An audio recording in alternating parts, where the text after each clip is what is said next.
إن الحمد لله نحمده ونستعينه ونستغفره ونعوذ بالله من شرور أنفسنا ومن سيئات أعمالنا إنه من يهده الله فلا مضل له ومن يضلل فلا هادي له أشهد أن لا إله إلا الله وحده لا شريك له وأشهد أن محمدا عبده ورسوله صلى الله عليه وعلى آله وأصحابه ومن تبعكم بإحسان إلى يوم الدين أما بعد.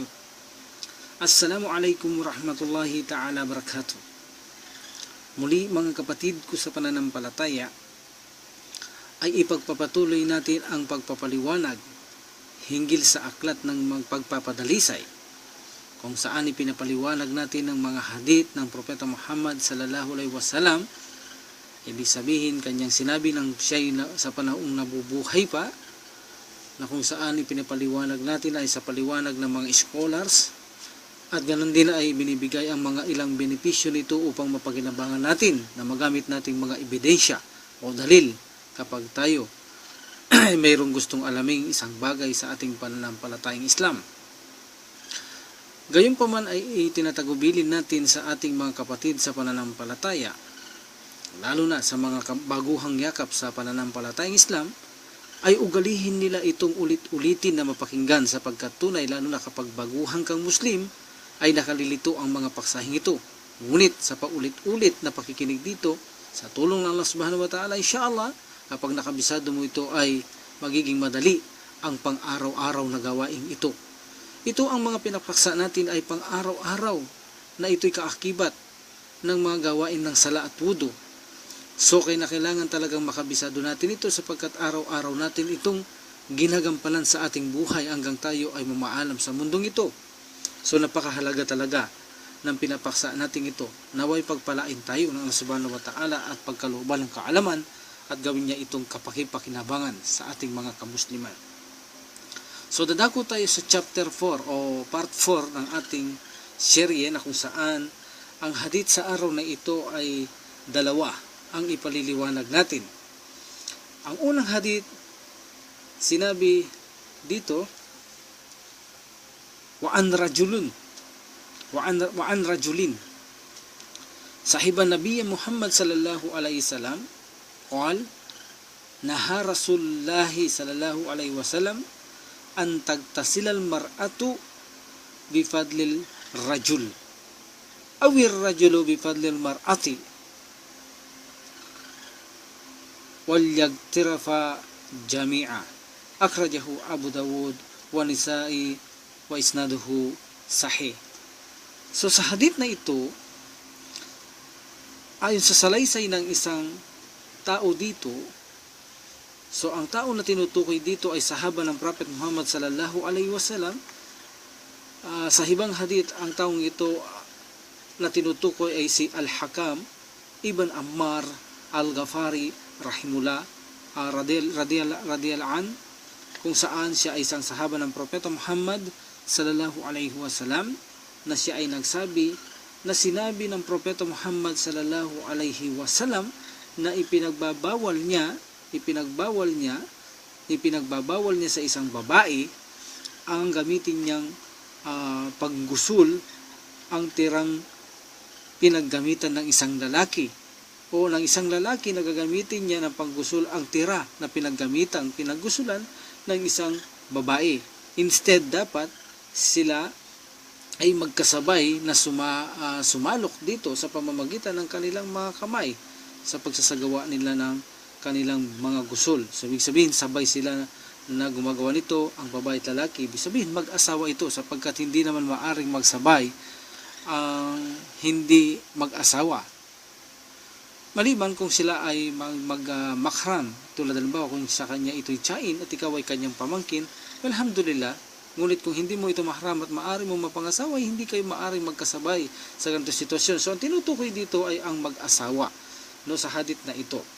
Sabi niya, ang Prophet sallallahu alaihi wasallam ay pinagbawal sa babae na gamitin niyang panggusul ang tirang pinaggusulan ng lalaki, o ng lalaki na gamitin niyang panggusul o panligo o panlinis sa kanyang buong katawan ang pinanggalingang ginamit ng isang babae. So nararapat kung maari, ito sila ay magsabay sa paggawa ng kanilang pagbabat o paggugusul. So sa hadith sa isang hadith, sinabi naman ni Ibn Abbas, wa an ibn Abbas radhiyallahu ta'ala anna Nabiy Muhammad sallallahu alaihi wasallam kana la yagtasilu bi fadlil Maimunah, no? Kana yagtasilu bi fadli Maimunah radhiyallahu ta'ala anha, akhrajahu Muslim. Wa li ashabi sunni igtasala ba'du azwaji Nabiy Muhammad sallallahu alaihi wasallam fi jifnah faja'a an-Nabiy Muhammad sallallahu alaihi wasallam liyagtasila minha faqalat lahu inni kuntu junuban faqala Rasulullah sallallahu alaihi wasallam innal ma'a la yanjub wasahahu Tirmidhi wa Ibn Khuzaimah. So sa hadith namang ito, sinabi ni Ibn Abbas radhiyallahu anhu na ang Propeta Muhammad sallallahu alaihi wasallam ay nagsagawa siya ng bat o gusul sa tirang tubig na pinaggusulan o ginamit ng kanyang asawang si Maimunah. So ito'y Sahih Muslim. Ibig sabihin dito, lumilitaw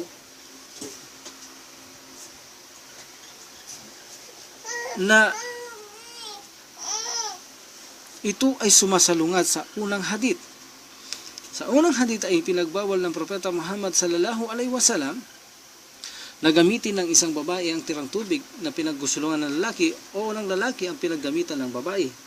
So dito sinabi ni Ibn Abbas radhiyallahu anhu na nakita niya ang Propeta Muhammad sallallahu alaihi wasallam na ginamit niyang panggusul o panligo ang tirang tubig ni Maimunah na kanyang asawa radhiyallahu anha. At ganun din sa sinabi ng Sunan na kung saan si Abu Dawud, Tirmidhi, Ibn Majah rahimullah sinalaysay ng isang asawa ng Propeta Muhammad sallallahu alaihi wasallam na kung saan siya ay nagsagawa ng gusul sa isang sisidlan kung saan mayroong siyang sobra.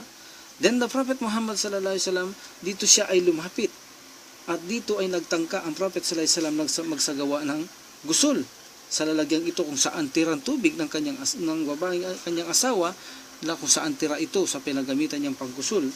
So dito sinabi ng kanyang asawa, ako ay junub. Nang ginamit niya, ibig sabihin siya ay nasa sexual impurity. So sabi ng Prophet Muhammad sallallahu alaihi wasallam, ang tubig ay hindi ito nagiging marumi. Hindi siya nagiging sexual impure dahil sa sexual impure ito ay nagiging najis o nagiging marumi. So sabi niya, ang tubig ito ay hindi nagiging sexual impure. At Tirmidhi, Ibn Khuzaimah na sinabi nila na ang hadith na ito ay sahih. So sa hadith namang ito ay si Ibn Abbas ang nagsabi. Ang kanyang pangalan ay Abdullah bin Abbas bin Abdul Muttalib, na kung saan pinsan ito ng Propeta Muhammad sallallahu alaihi wasallam. No? Abdul Muttalib, saan si Ibn Abbas ay pinsan niya ito. At ito, si Ibn Abbas isa ito sa mga scholar ng mga kamuslima sa umma ng Prophet Muhammad sallallahu alaihi wasallam na sila'y nabubuhay. At siya ay ipinanganak 3 years before hijrah ng Prophet Muhammad sallallahu alaihi wasallam. At siya namatay sa Taif sa edad ng 67 after hijrah. No? Okay. So makikita natin sa hadith na ito kung saan nagkakabanggahan na ang dalawang hadith. Sa unang hadith ay ipinagbawal ng Propeta Muhammad sallallahu alaihi wasallam na gamitin ang tirang tubig na pinaggusulan o pinaggamitan ng isang babae, ganun din sa lalaki. Samantalang dito ay nakita at dalawang ebidensya, una kay Ibn Abbas radhiyallahu na nakita niyang ginamit niya ang pinaggusulan ni Maimunah radhiyallahu anha, ganun din ang kanyang asawa na kung saan tinangka itong itanong kay Prophet sallallahu alaihi wasallam na kung saan siya ay junub nang gamitin niya ito. Ngunit sinabi ng Prophet sallallahu alaihi wasallam, bagamat siya ay nasa sexual impure, ginamit niya ito, ang tubig ay hindi nagiging marumi. So malinaw ang hadith na tila baga sila ay mayroong kontradiksyon. So papaano natin sila ipagkakasundo sa ganitong sitwasyon? Alalahanin natin, sa pananampalatayang Islam, maaari lamang natin sabihin na ang dalawang abrogation o mayroong abrogation sa dalawa kung sila ay wala ng pagkakataon pang magkasundo. See? Kung sila ay wala ng pagkakataon pang magkasundo, ay mayroong abrogation ng isa sa kanila. Ngunit hanggat mayroon silang pagkakataon magkasundo, ang dalawang hadith, bagamat ito'y kinakakitaan na tila baga na ito'y magkasalungat, ngunit ito ay mayroong paraan upang sila ay magkasundo na kung saan sila ay hindi nagkakasalungat, sa ganito ay walang abrogado sa dalawang hadith na ito. So, una, sa hadith na ito, paano natin ipagkakasundo kung saan sa una ay binawal ng Prophet Muhammad sallallahu alaihi wasallam ang gamitin ng isang babae ang pinaggamitan ng lalaki na tubig, na tirang tubig na lalaki, ganoon din na ang lalaki na tirang tubig ng babae. Samantalang sa isang hadith ay kinakitaan ng Prophet Muhammad sallallahu alaihi wasallam ay ginamit niya ang tubig na kung saan ng kanyang mga asawa na tira nila mula sa kanilang ginamit sa kanilang sexual impure. Kung saan sinabi naman ng Prophet sallallahu alaihi wasallam ang tubig ay hindi ito nagiging marumi. So paano natin ito ipagkakasundo? Ang pagbabawal bang ito ay makruh o ang pagbabawal ba sa unang itong hadith na ito ay haram? So dito sa hadith na ito, makikita natin sa hadith na ito ang pagbabawal dito anila ay haram. Haram. Sapagkat anila, kapag ang mahal na Propeta Muhammad sallallahu alaihi wasallam ay nag-utos ng pagbabawal, ay nangangahulugang hindi natin ito dapat gawin. Sapagkat anila ang salita ay higit na malakas kaysa sa gawa. Bagamat ginawa ito ng Propeta Muhammad sallallahu alaihi wasallam anila, ito ay para lamang sa kanya. Exemption ang Prophet Muhammad sallallahu alaihi wasallam na gawin niya ang bagay na ito kung saan ito'y naman kanyang ipinagbabawal sa kanyang mga tagasunod. So dito ang sabi nila, lahat ng bagay na ipinagbabawal ng mahal na Propeta Muhammad sallallahu alaihi wasallam na ito ipinagbawal niya ay iwasan natin. Anuman ang bagay na ipinagbawal niya at ito ay kanyang ginawa, bukod tanging sa kanya, exemption ito. At ana pang iba na nagpapaliwanag sa ating mga kamusliman na si Propeta Muhammad sallallahu alaihi wasallam ay isang tao lamang na maaring makalimot. Sabi nila na maaring nakalimutan niya ang kanyang ipinagbawal at kanya itong nagawa, ay maaari ding mangyari ito sa kanya. Dahil siya'y tao lamang na maaari siyang makalimot. So nandahil dito anila, higit nating pakinggan ang kanyang sinasabi kaysa sa gawa, sapagkat higit na malakas ang kanyang sinasabi kaysa sa kanyang ginagawa. At pag sinabi ito ng Prophet Muhammad sallallahu alaihi wasallam na ito ay bawal, wag natin itong gawin, sapagkat si tao lamang maaari siyang magkamali, o kaya naman itong pagbabawal na ito, bagamat hindi siya nakalimot at ginawa niya ito, siya ay exemption at tanging siya lamang ang maaring gumawa at hindi ang ibang Muslim. Tulad halimbawa anila, ang Propeta Muhammad sallallahu alaihi wasallam ay nagbawal na mag-asawa ng higit sa 5 ang kamusliman. Pero ang Prophet Muhammad sallallahu alaihi wasallam, kung makikita mo, ang kanyang asawa ay higit sa 5. So dahil dito anila, isa itong dalil kung saan ang Prophet sallallahu alaihi wasallam kapag ginawa niya ang kanyang ipinagbabawal, siya ay exemption sa bagay na ito. Kung hindi man siya nakalimot, siya ay bukod tanging exemption. Kung halimbawa ang Prophet Muhammad sallallahu alaihi wasallam anila ipinagbawal niya na magsala ng after Ashar, ngunit kinakitaan na siya nagsasala ng after Ashar, siya ay exemption dito, hindi siya kabilang sa pagbabawal na ito. Ngunit tayo, kapag sinabi ng Prophet Muhammad sallallahu alaihi wasallam na tayo ay bawal, wag natin itong gawin. Ang uminom na katayo, bagamat si Prophet sallallahu alaihi wasallam uminom na nakatayo na nakita, ay pinagbawal niyang uminom na katayo. So sabi nila, sundin natin ito. Ang tanging Prophet sallallahu alaihi wasallam ay ang exemption sa bagay na ito na maaari siyang uminom na nakatayo. So ito ang kanilang katwiran sa bagay na ito anila. So kung ang unang hadith anila ay pinagbawal ng Prophet sallallahu alaihi wasallam, ito ay bawal sa atin.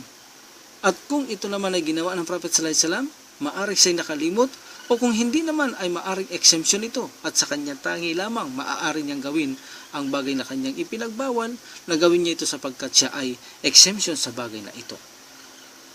So ang iba namang mga scholars natin na sinasabi, ang sinasabi nito sa hadith na ito ay kinakitaan ng makruh anila. Ito ay makruh. So sabi nila, ito ay makruh. Kung ito anila, ang tubig na ito ay mula sa tira ng lalaki, no, na pinaggusulan, ay walang masama anila. Walang masama. Okay? Ganun din kung sila ay magkasabay na magsagawa ng gusul sa isang sisidlan, gaya na nabanggit sa hadith ay wala ring masama. Ang mayroon ditong hindi unawaan ay ang pinanggamitan ng babae, na kung saan ang pinanggamitan ng babae sila ay nagkaroon dito ng ikhtilaf. Mula ito sa kanila o galing sila man ay nasa sexual impure, no? Okay. O sila man kaya ay mula sa pagreregla. Ibig sabihin na sa kalakihan sila ng karumihan. Ayon kay Shawkani rahimullah, ito'y mula kay Umar, Juwayriya, Al-Hasan, Al-Basri at Ibn Musayyab. So ang sabi nila, ang first opinion sa bagay na ito, no, kapag ito ay pinanggalingan ng babae, na pinaggustuhan ng babae, ay hindi maaari sa lalaki, no? Hindi maaari na gamitin ito ng isang lalaki. So, yan ang sabi nila. Okay. Na kung saan ang babaeng ito ay galing sa pakikipagtalik o panganganak o kaya naman regla, hindi maaaring gamitin ito ng lalaki. So second opinion, sabi nila, kung ginamit ng babae ang tubig na hindi nakita ng lalaki, ay hindi rin po pwede sa lalaki, malibang kung ang lalaki ay nakaharap habang nagugusul itong babae. Ibig sabihin, kung hindi mo nakita na pinaggamitan ito ng babae ang tubig na ito na kanyang tira, at pagkatapos ay gagamitin mo at sinabi sa iyong siya ay ginamit niya ito sa panahong siya ay nasa sexual impure, so hindi mo maaring gamitin dahil hindi mo raw nakita ito. Maliban kung ginamit niya ito abang ikaw ay nakikita mo siyang ginagamit, anila ito ay allowable para sa iyo na gawin mo ito. So dito anila ng ibang scholars natin, ang pagsasagawa naman dito sa dalawang hadith na ito, ang dalawang hadith na ito ay lumilitaw na ang pagbabawal anila sa unang hadith ng Prophet Muhammad sallallahu alaihi wasallam ay hindi ito tahrim, kundi ito ay makruh. Hindi ito kanais-nais na gawin. Sapagkat dito ipinakita ng Prophet Muhammad sallallahu alaihi wasallam na ginawa niya ito, ibig sabihin ang unang hadith ay ang pagbabawal ay hindi ito kanais-nais na dapat gawin. Na ang tirang tubig ng babae ay gamiting ipanggusul sa iyong sarili. So hindi kanais-nais nila. Ngunit kung gawin mo ito ay walang masama. Ngunit ito ay hindi kanais-nais anila. So ito ay makruh anila. So kung titingnan natin ang mga anggulo na kanilang mga paliwanag, mayroong talagang haram, tahrim o makruh. Gaya ng sinabi sa una ng kanilang mga pahayag na kapag ang Prophet Muhammad sallallahu alaihi wasallam ay nagbawal, higit na malakas ang salita kaysa sa gawa, sapagkat si tao maaring makalimot ang propeta o kaya namang ginawa niya dahil siya ay tanging exemption sa pagbabawal na ito at sa kanya lamang mangyari at maaaring mangyari ang kanyang ipinagbabawal na ito, siya lang ang maaaring gumawa nito. See? So, anila, malakas ang salita kaysa sa gawa ng hadith ng Prophet sallallahu alaihi wasallam. Of course, tayo naniniwala sa bagay na ito. Ngunit alalahanin natin ito ay konforme sa mga teksto, no? Ito ay konforme sa teksto, hindi lahat ng binabawal ng Prophet Muhammad sallallahu alaihi wasallam ay sabihin na natin na agad ito ay tahrim. No. So konforme ito sa teksto. Kung babasahin natin ang teksto, doon natin at pag-aaralan natin, doon natin makukuha kung ito ay tahrim, ito ay mahru o ito ay muba. Pinapahintulot. Now, Paano natin sasabihin ang lahat ng pagbabawal ng Propeta Muhammad sallallahu alaihi wasallam ay dapat sundin na ito'y bawal, ito'y tahrim? Hindi na ba natin naisip na ang salitang pagbabawal na ibig sabihin ay wag mong gawin, ay mayroon itong magkakaibang kahulugan. So, ilan dito ang tatlong kahulugan ng pagbabawal? Ibig sabihin kapag binawal ka, ay lubusan mo itong dapat hindi gagawin. Ito yung talagang hindi mo gagawin. Ibig sabihin, haram talaga, pinagbabawal talaga, hindi ka pinahihintulutang gawin. So, mayroon ding pangalawang pagbabawal na kung saan nasa sa iyo ang pasya kung gagawin mo o hindi ang bagay na ito. So, halimbawa, ano ang ibig nating sabihin? Halimbawa, sinabi ng Prophet Muhammad sallallahu alaihi wasallam, sabi niya, la salatu bihadari ta'amin. So, walang sala para sa kanya kapag ang pagkain ay nakaahin. Ibig sabihin, nakaahin ng pagkain, tsaka ka nagsala, walang sala para sa iyo. Meron din sa isang hadith kung saan dumarating ang iyong kalikasan, walang sala sa mga taong inahawakan o pinipigilan nila ang kanilang dalawang kalikasan, yung paghihiyo, pagdumi. Datin, no? Walang sala. So, makikita mo rito, ito ba ay pagbabawal? Dahil walang sala, kung gagawin mo, wala kang sala, hindi tanggap ang sala, ibig sabihin ay lumilitaw na pagbabawal. No, ang hadith na ito, it's up to you kung gagawin mo, ito'y hindi ka nais-nais. Kung hindi mo namang gagawin, alhamdulillah, ito'y igit na mainam sa iyo. Ibig sabihin, ang pagbabawal dito ay nasa sa iyo kung gagawin mo, wala kang kasalanan, ngunit hindi siya ka nais-nais, lumilitaw na ang pagbabawal dito ay makruh. Na ibig sabihin ng makruh, ito ay mayroong maaring maging depekto sa iyong ibada o sa iyong mga ginagamit, tulad ng pinaksa nating mga tubig na maaring maging makruh gamitin dahil sa ito'y maging tahir, no? Kapag ito'y ginamit natin ng pagwudu. Okay? So, ganito rin dito. Maaaring maging makruh kapag ikaw ay nagsala na nakahain ng pagkain. Halimbawa, ikaw ay gutom. Ibig sabihin dito ng Prophet sallallahu alaihi wasallam, kung ikaw ay magsala at ang iyong isipan ay nandoon sa pagkain, so anong mangyayari sa iyong sala? Mawawala ang kusyo. Maaari ang porsyento ng iyong sala ay maliit o baka kaya naman ay maging zero balance dahil sa iyong lumilipad na layunin sa iyong sarili na nawawala ang kusyumat na nandoon sa pagkain. So, dito sinabi ng Prophet sallallahu alaihi wasallam, walang sala sa kapag ang pagkain ay nakahain, walang sala para sa kanya. Ibig sabihin, wala kang magiging perpektong sala o maaring hindi maging perfect ang iyong sala. So, ibig sabihin dito, ang pagbabawal bang ito na walang sala sa mga nagdarasal na nakahain pagkain ay huwag mo dapat gawin sapagkat ito ay bawal? No. Kung susundin lahat natin ang sinasabing pagbabawal, sa puntong ito ay hindi mo makakikitaan dito na ito ay pagbabawal sapagkat hindi nakakasira ng sala. Ang taong nakahain lamang ang pagkain at magsala ay nakakasira ng sala, kundi ito ay maaaring makasira ng iyong kusyo, magandang layunin o hangarin sa iyong pagdarasal. Ibig sabihin, it's up to you. Kung gusto mo magsala, maaaring ikaw ay ang sala mong ito hindi ka nais-nais, maaaring ang iyong kusyo ay maging mahina at bumaba ang porsyento ng kabayaran ng iyong sala. Ibig sabihin, ang sala ay mayroong porsyento. Either na 10% ang maging gantimpala, 20%, 30%. So nakabase iyan sa inyong katimtiman sa inyong pagdarasal. Mayroon din pagbabawal na kung saan ang pagbabawal na ito ay hindi naman talaga ipinagbabawal kung bakit ka lang pinagbawalan upang ipahigit ang isang mainam para sa iyo. See? Ipahigit ang isang mainam sa iyo. Tulad ng hadith na ito. Tulad ng hadith na ito.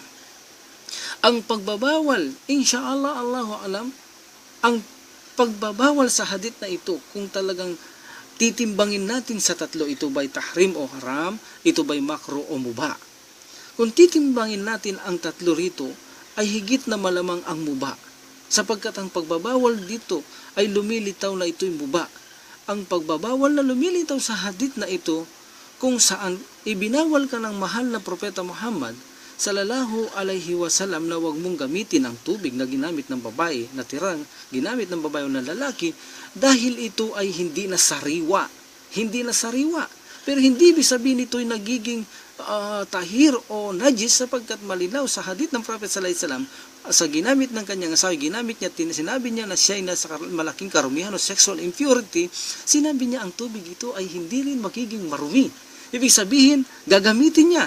Dahil kung ito'y tahir, alam natin ang Prophet Muhammad sallallahu alaihi wasallam ay hindi niya ginagamit ang gawaing makruh. Dahil kapag ginamit mo ang tubig na tahir, ito ay makruh sapagkat may pinsala ang tubig na iyong ginagamit. So hindi ginagawa ng Prophet Muhammad sallallahu alaihi wasallam ang gawaing makruh maliban lamang kung ito ay ipakikita niya sa tao, hindi bilang ibada, na ipakikita niya sa tao na ang kanyang ipinagbawal at kanya itong ginawa, ipinakita niya, ibig sabihin ay pwede nyo ring gawin. Ngunit ito ay makruh. Ibig sabihin pagdating sa ibada para sa Allah subhanahu wa ta'ala, hindi gumagawa ang Prophet Muhammad sallallahu alaihi wasallam ng makruh sapagkat ayaw niyang gawin ang isang gawaing hindi namang kinalulugdan ng Allah subhanahu wa ta'ala. Hindi kasi kanais-nais ang gawain ito sapag ang isang bagay ay hindi kanais-nais, ibig sabihin ito ay hindi kalugod-lugod na gawain. No? So dito ay lumilitaw na sinabi ng Propeta Muhammad sallallahu alaihi wasallam na ang tubig ay hindi nagiging marumi kaya ito'y gagamitin niya pa rin. So ibig sabihin dito ang pagbabawal dito sa unang hadith ng Prophet sallallahu alaihi wasallam, hindi porket linawal ka na wag mong gamitin ang sobra ng babae o ng lalaki, ito ay tahir o ito ay haram. No, ipinaalam niya lamang sa iyo na kaya ibinawal niya sa iyo ang bagay na iyon at gumamit ka ng ibang tubig sapagkat higit na kalugod-lugod para sa paningin ng Allah subhanahu wa ta'ala ang gamitin mo'y sariwang tubig kaysa sa tubig na ginamit na. See? Ibig sabihin na itinuro ng Prophet sallallahu alaihi wasallam ang pinakamainam no dapat mong gawin. Like another example. Halimbawa na sinasabi natin pagbabawal, ngunit ang pagbabawal na ito ay ibinibigay lang ang higit para sa ating kapakipakinabang. So ibig sabihin halimbawa, sabihin mo sa isang Muslim, brother, mag-ayuno ka ng mga sadaka, ito'y mainam sa iyo. Hawang gawa. So sinabi niya, mag-aayuno ako ng Martes at Miyerkules. Insyaallah. So sabihin mo, wag kang mag-ayuno ng Miyerkules at Martes. Mag-ayuno ka ng Lunes at Huwebes. So dito, bawal bang mag-ayuno ng Martes at Miyerkules? Bakit sinabi natin, wag kang mag-ayuno? Mag-ayuno ka Lunes, Huwebes. So, hindi bawal ang mag-ayuno ng Martes at Miyerkules. So, ibig sabihin, kung gagawin niya ito, ay walang masama. At kung susundin niya ang Lunes, Huwebes, ito ay higit na mainam niyang gawin sapagkat dito ay higit ang gantimpala ng mga nag-aayuno sa araw ng Lunes at Huwebes at naakyat ang ating mga gawa sa itaas sa araw na ito. So, ibig sabihin, dito sa hadith na ito, ang pagbabawal dito, hindi ang tahir ang tubig, Allahu alam, hindi rin ito tahrim o bawal lang gamitin mo ang sobra ng babae sapagkat ang Prophet sallallahu alaihi wasallam ay ginamit niya ito. Ibig sabihin, ang pagbabawal niya rito, ang alang higit na maalam, ay ang ipaalam niya sa iyo na higit na mainam na gamitin ninyo ang tubig na bagong sariwang tubig na hindi pinaggamitan ng ninuman kaysa gumamit kayo ng tubig na pinaggamitan ng mga tao. See? So, ibig sabihin ay mayroong tatlong uri ang pagbabawal.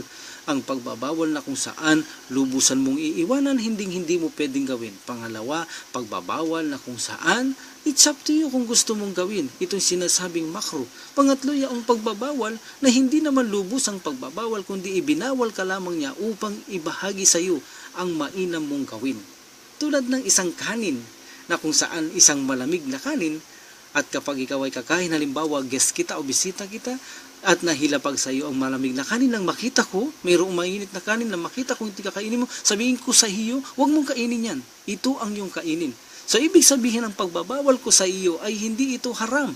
Hindi rin siya tahri, hindi rin siya makruh sapagkat wala namang pinsala na nakahalo doon sa pagkain na yun. Niya lamang, ito'y malamig. Ngunit higit na mainam kung kakainin natin ay ang mainit. So, ibinigay ko lamang sa iyo ang isang mainam kung bakit ibinawal ko sa iyo na kainin mo ang malamig kasi ay ipinahigit kung gusto ko na kainin mo yaong mainit sapagkat ito ay higit na mainam. Ganon din sa Allah subhanahu wa ta'ala. Higit na mainam na gumamit tayo na sariwang tubig kaysa sa pinaggamitan ng tao. Ngunit kung gagamitin natin, walang masama ito. Sapagkat kung mayroon masama, mismo ang Prophet Muhammad sallallahu alaihi wasallam ay hindi niya rin gagamitin ang tubig na yaan. Dito ginamit niya ito, hindi dahil ipinakita niya sa mga tao na ito ay pwede ring gawin. Allahu a'lam, sapagkat ang pagsasagawa ng gusul, alam natin, ito ay itinatago ng Propeta Muhammad sallallahu alaihi wasallam, at ipinag-utos sa atin ang pagsasagawa ng gusul ay itago natin ang ating mga sarili. So, imposibleng ipakita ito ng Prophet sallallahu alaihi wasallam ang pagsasagawa ng ganitong uri ng gusul. Allahu a'lam, ang Allah ang higit na nakakaalam. So, ganun din sa atin sa pag-uutos. Mayroon din kahalintulad dito ang pag-uutos sa atin kapag ginutos na Allah subhanahu wa ta'ala o ng Prophet sallallahu alaihi wasallam. Mayroong pag-uutos na obligado natin gawin at hindi natin maaaring hindi gawin. Tulad ng kasalanan, obligado mong iwasan at hindi mo kailanman pwedeng gawin. Halimbawa, ang pagdarasal natin. Hindi ka maaaring hindi magsala hanggat ikaw ay nasa wastong pag-iisip, no? Wasto ang pag-iisip mo. Gagawin mo ito at nasa tamang edad ka na. So sa ganito ay gagawin mo ito. Obligado mong gawin ang utos na ito.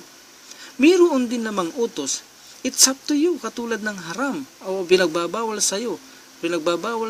It's up to you. Kung gagawin mo, makruh. It's up to you kung pag-uutosan ka rin, it's up to you. Kung gagawin mo, makakabuti sa iyo. Kung hindi mo gagawin, wala kang kasalanan. Pero ipinag-uutos ito tulad ng mga kawang gawa sa mga sala, sa pag-aayuno natin. So, ang pag-uutos dito na gawin mo ito ay makakabuti sa iyo.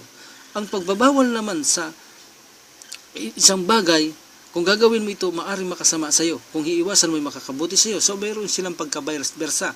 Ang pag-uutos kung ginawa mo, makakabuti. Kung hindi naman, wala kang kasalanan. Ang makruh kapag ginawa mo, wala kang kasalanan. Pero maaaring maging magkaroon ng depekto ang iyong ibada. Ganon din ang pag-uutos na ipiniprepare ang isang higit na mabuti. No? Higit na mabuti. So, ipiniprepare ang isang higit na mabuti. Like for example, sinabi natin kanina, mag-ayuno ka. Sabi niya, mag-ayuno ako brother, Miyerkules, Martes. No, mag-ayuno ka ng Lunes, Huwebes. So, isang gawaing pag-uutos na mag-ayuno ka ng kawang gawa. Either na bahala ka kung anong gusto mong araw. Ngunit, ipinag-utos ko sa iyo ang Lunes, Huwebes, hindi ibig sabihin hindi mo maaaring gawin yun. Ito ay higit lamang na ibinigay ko ang mainam. So, ganun din sa pagbabawal, ibinawal kita na huwag mong gawin ito at ibibigay ko sa iyo ang mainam. Ibig sabihin kung gagawin mo yung ipinagbawal ko sa iyo, walang masama. Ngunit mas preferable na gawin mo ang isang bagay na ito tulad ng hadis na ito. Gawin mo, huwag mong gagawin ang sobrang pinaggusulan ng isang babae lalaki, huwag mong gagawin. Bakit? Mas preferable na gawin mo ang sariwang tubig kaysa sa pinanggamitan tubig. Ngayon, kung gagamitin mo ang tirang tubig ng babae at lalaki, ito ba ay haram o makruh? Mas lumilitaw dito na ito ay buba, allowable, hindi makruh o hindi haram dahil mismo ang Prophet sallallahu alaihi wasallam sinabi niya ang tubig ay hindi magiging marumi. At alalahanin din natin ang mga dalil na sumusuporta dito na ang Prophet sallallahu alaihi wasallam pagkatapos niyang magsagawa ng wudu, ang labis na tubig na ginagamit niya minsan ay kinukuha niya sa palad at hinahaplos niya sa kanyang buhok. Ibig sabihin, tapos na siyang magwudu, may sobra siyang tubig. So, kung ito ay nagiging marumi, hindi nagagamitin ng Prophet sallallahu alaihi wasallam dahil sobra na sa kanya yun. Tapos na ang wudu niya. Ngunit ito ginagamit niya upang haplosin pa sa kanyang ulo ang tirang tubig na ito. Hindi lang yan. Ang malakas na dalil kay Abu Hurairah dahil na magkita sila sa street ng Al-Madinah na kung saan si Abu Hurairah ay junub. Kung kaya naman siya ay tumalilis sa Prophet sallallahu alaihi wasallam at tumuwi, siya nagsagawa ng gusul. So na magkita sila ng Prophet sallallahu alaihi wasallam, sinabi niya kay Abu Hurairah radhiyallahu kung saan siya nagpunta, sabi niya, Rasulullah, ako'y junub. Sabi niya, ayaw kung umupo sa tabi mo na ako'y junub. Ano sabi niya? Kay Ibn Abbas, innal mu'minina la yanjus. Kailanman ang mga mananampalataya ay hindi nagiging marumi. So napakalayo na ang tubig na pinaggusulon ng isang babae at lalaki kahit siya ay junub ay napakalayo na ito'y maging marumi upang maging haram ang pagbabawal dito. No? So sabi naman ng iba, maaaring ang tubig ay hindi talaga magiging marumi, ngunit maaaring ito'y maging tahir. Kaya sabi nila ito ay makruh. Ngunit kung ito ay tahir, kakakitaan natin sa teksto ng Prophet Muhammad sallallahu alaihi wasallam na magkakaroon siya sa ng alinlangan sa sinabi ng kanyang asawa na siya junub lang siyang gamitin nito, siya ay nasa sexual impure. Ngunit sinagot ito ng Prophet sallallahu alaihi wasallam, ang tubig ay hindi ito nagiging sexual impure o hindi ito nagiging marumi. So lumilitaw mas malakas dito ang buba. Ang pagbabawal ng Prophet Muhammad sallallahu alaihi wasallam, hindi ang pagbabawal na makro o haram, kundi ibinawal niya lamang upang ipakita ang higit na dapat mong gawin maging nakalugod-lugod sa paningin ng Allah subhanahu wa ta'ala na gumamit kang tubig, yaong sariwa, huwag kang gumamit ng tubig na kung saan pinaggamitan na. So, sapagkat higit na kalugod-lugod sa Allah subhanahu wa ta'ala, ang gumamit ka bilang pagpabadalisay na kung saan sariwang tubig. Ngunit kung ginamit mo ang pinaggamitang ito, tulad ng Prophet Muhammad sallallahu alaihi wasallam, lalo na't kung wala tayong choice, wala ng tubig, alhamdulillah, ito ay allowable, Allahu alam. So, ang ilang mga benepisyo sa hadith na ito, ang concern ng asawa ng Propeta Muhammad sallallahu alaihi wasallam. So nakita niya rito na ang Prophet sallallahu alaihi wasallam siya ay magsasagawa ng gusul. So hindi, dahil concerned siya sa asawa niya, sinasabi nila ang totoo. Ya Rasulullah, ako'y junub lang gamitin ko yan. See? So concerned sila sa Prophet sallallahu alaihi wasallam. Hindi nila alam kung marumi ang tubig o ano pa man o tahir o najis ang tubig. So dito nalaman nila ang sagot ng Prophet sallallahu alaihi wasallam. Isa pa rito ang paghahanap ng kaalaman nila. Sila ay may doubt sa bagay na ito. So hindi niya pinagbawalan dito ang Prophet sallallahu alaihi wasallam, ibig sabihin dahil siya ay junub, ay pinagbabawalan niyang gamitin ito. No. Sinabi niya ito upang malaman niya ang kasagutan ng Prophet sallallahu alaihi wasallam hinggil sa bagay na ito. So ganito kahalaga ang paghahanap ng kaalaman sa ating pananampalataya, mga kapatid ko sa pananampalataya. Isa pa sa hadith na ito ay kinakailangan ang mga babae ay maging concerned sila sa kanilang asawa. Tulad ng pagpapakita dito ng asawa ng Prophet sallallahu alaihi wasallam, sila ay concerned. Sinasabi nila ang tubig na sila'y gumamit sa bagay na ito habang sila'y junub, concerned sila sa kanilang mga asawang lalaki. Dapat ganito ang mga babae sa ating panahon sa pananampalataya Islam, sila ay concerned sa kanilang mga asawa at sa ganito ay ito ipagsunod sa mga pamilya at mga kababayan sa noon sa panahon ng Prophet sallallahu alaihi wasallam. Isa rin dito, ang tubig ay hindi nagiging junub. No? Sapagkat kung tayo junub at magsagawa ng gusul, hindi ito nagiging junub ang tubig na ito. Hindi ito nagiging najis, hindi ito nagiging marumi. See? Okay. So ang pagbabawal dito sa hadith na ito, kung mapapansin ninyo, huwag niyong gamitin, ay maliit lamang na tubig. Hindi niya ibinabawal dito ng Prophet sallallahu alaihi wasallam na huwag niyong gamitin ang labis na ginamit na tubig ng babae o lalaki. Kung ito ay malaking tubig, ay hindi ito sasabihin ng Prophet sallallahu alaihi wasallam. Bakit? Napag-aralan na natin ang more than kullatay. Hindi niya ipagbabawal yan. No? Kung halimbawa, napakalaking drum ang ginamit niya, na kung saan nagsagawa siya ng gusul, so kahit siya maglublob sa drum na ito, hindi niya kayang dumihan ang malaking drum na ito. No? So ibig sabihin, ito ay maliit na tubig lamang ang nagiging pagbabawal sa hadith na ito ng Prophet sallallahu alaihi wasallam, pero hindi ibig sabihin ng bawal ay hindi mo pwedeng gamitin. Kung hindi binawal ito ng Prophet sallallahu alaihi wasallam, Allahu alam, na upang ipakita sa iyo na ang kalugod-lugod na tubig na dapat mong gamitin sa iyong pagpapadalisay ay sariwa kaysa gamitin mo ang pinaggamitan ng tira ng lalaki o babae. Ngunit kung gagamitin mo ito'y hindi nagiging marumi. Ngunit tandaan natin, mas kalugod-lugod sa Allah subhanahu wa ta'ala ang gumamit tayo ng tubig na sariwa kaysa pinaggamitan ng babae o lalaki na kanilang sobra mula sa kanilang pagpapadalisay. No? Okay.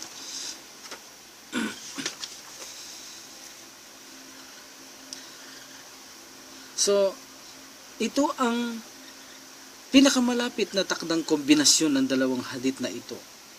So, gaya ng sabi natin, kapag ang hadith ay nagkakasundo, no? Ay hindi natin maaring pawalang bisa ang isang hadith sapagkat sila nagkakasundo, wala naman nagbabanggahan, minsan nagbabanggahan lamang ang isip ng Muslim dahil hindi niya kayang ipaliwanag dahil sulang sa pag-aaral, ang akala nila ang isa ay abrogado, ngunit ang totoo pala ay hindi naman abrogado, ito pala ay may pagkakataon silang nagkakasundo.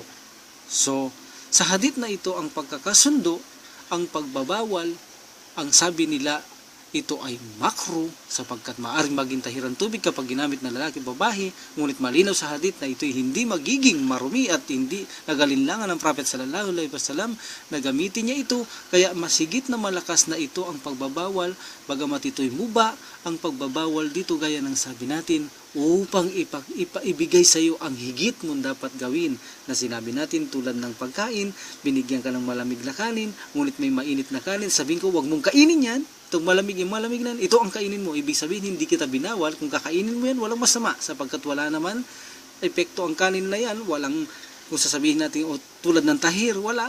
So ibig sabihin ibinigay ko lamang sa iyo ang higit na mainam at sariwa na kanin na itong yung kanin bilang pagbabawal ko sa iyo. Hindi ipinagbawal ko sa iyo na hindi yun pwede, kundi ibibigay ko lamang sa iyo ang higit na better sa bagay na yan. Ngunit kung kainin mo yan, ay walang problema. Tulad ng pagbabawal ng Prophet sallallahu alaihi wasallam, ibinawal kanya na gamitin mo ang labis o sobra ng babae lalaki na pinaggusulan at ibinigay niya lamang dito ang sariwa na dapat mo siyang gamitin ang tubig. Ngunit kung gagamitin mo, ito ay walang masama tulad ng kanyang ginawa.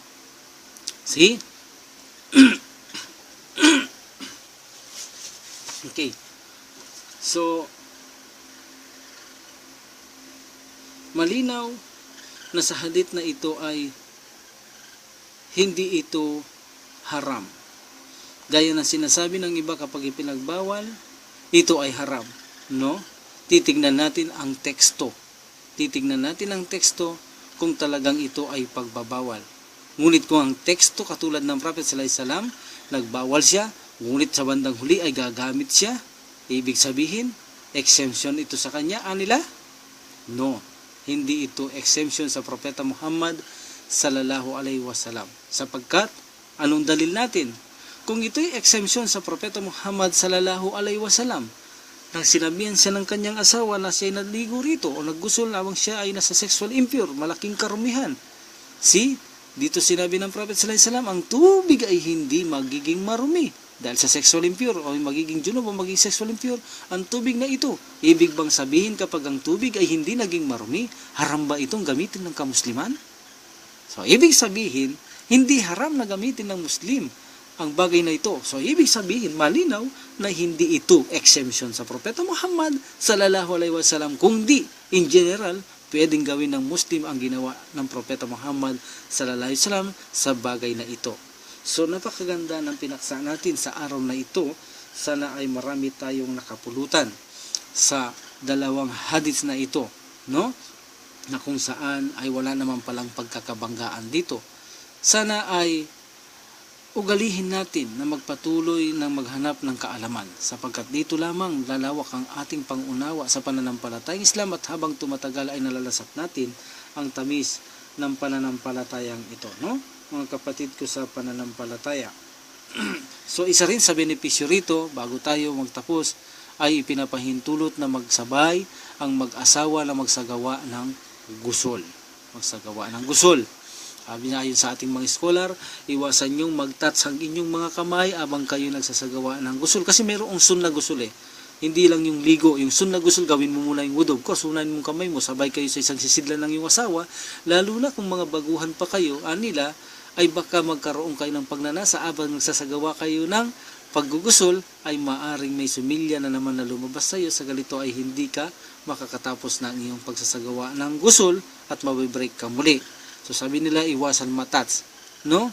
Maliban kung ikaw ay may malakas na pagkokontrol sa pagnanasa sa iyong sarili tulad ng Propeta Muhammad sallallahu alaihi wasallam. Pangalawa, so dito sa hadith na ito ay pinapahintulutan na magsabay ang mag-asawa. Ibig sabihin ang paggugusul ay walang saplot ang panglagagawa ng gusul, kaya ipinagtutagubili ng Prophet sallallahu alaihi wasallam na magtago tayo kapag tayo nagsasagawa ng gusul.